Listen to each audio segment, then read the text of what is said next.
जय श्री कृष्ण दोस्तों, आप सभी का स्वागत है हमारे YouTube चैनल स्पिरिचुअल फैक्ट्स में। तो दोस्तों, आज की वीडियो में हम जानेंगे महाभारत काल के एक ऐसे पराक्रमी योद्धा की कहानी जो अपने एक बाण से पूरी महाभारत के युद्ध को समाप्त कर सकता था। दोस्तों, उस योद्धा का नाम है बर्बरीक। दोस्तों, जानते हैं महाभारत के इस गुमनाम योद्धा की कहानी।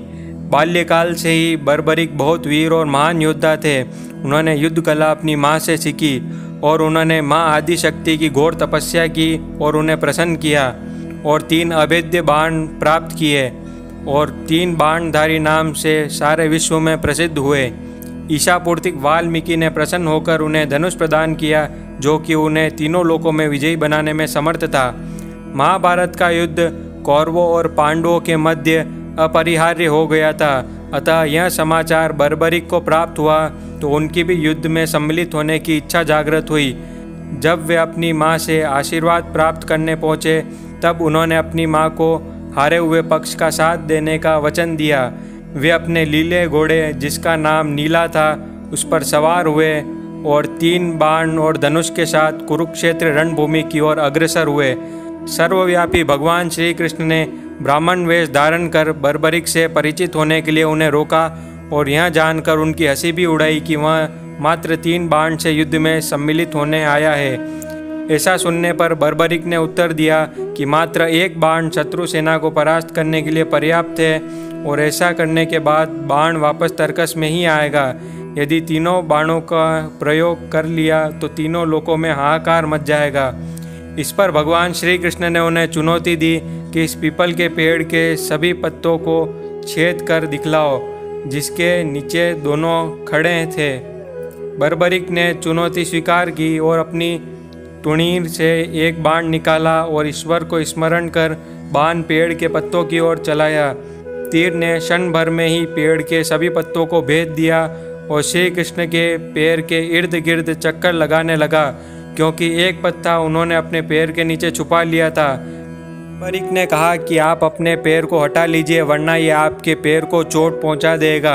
भगवान श्री कृष्ण ने बालक बर्बरीक से पूछा कि वह युद्ध में किस ओर से सम्मिलित होगा, तो बर्बरीक ने अपनी माँ को दिए हुए वचनानुसार दोहराया कि वह युद्ध में उस ओर से भाग लेगा जिस ओर की सेना निर्बल होगी, कमज़ोर होगी, हार की ओर अग्रसर होगी।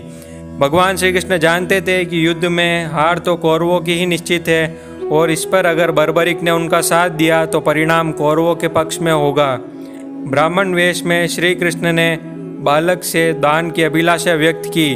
इस पर वीर बर्बरीक ने उन्हें वचन दिया कि अगर वो उनकी अभिलाषा पूर्ण करने में समर्थ होगा तो अवश्य करेगा। भगवान श्री कृष्ण ने उनसे शीश का दान मांगा। बालक बर्बरीक क्षण भर के लिए तो चकरा गया, परंतु उसने अपने वचन की दृढ़ता जताई। बर्बरीक ने ब्राह्मण से अपने वास्तविक रूप में अवगत कराने की प्रार्थना की और भगवान श्री कृष्ण के बारे में सुनकर बालक ने उनके विराट रूप के दर्शन की अभिलाषा व्यक्त की।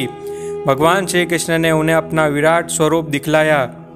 उन्होंने बर्बरीक को समझाया कि युद्ध आरंभ होने से पहले युद्ध भूमि की पूजा के लिए एक वीरवट क्षत्रिय के शीश के दान की आवश्यकता होती है। उन्होंने बर्बरीक को युद्ध में सबसे वीर की उपाधि से अलंकृत किया एवं उनका शीश दान में मांगा। बर्बरीक ने उनसे प्रार्थना की कि वह अंत तक युद्ध देखना चाहता है। भगवान श्री कृष्ण ने उनकी यह बात स्वीकार कर ली।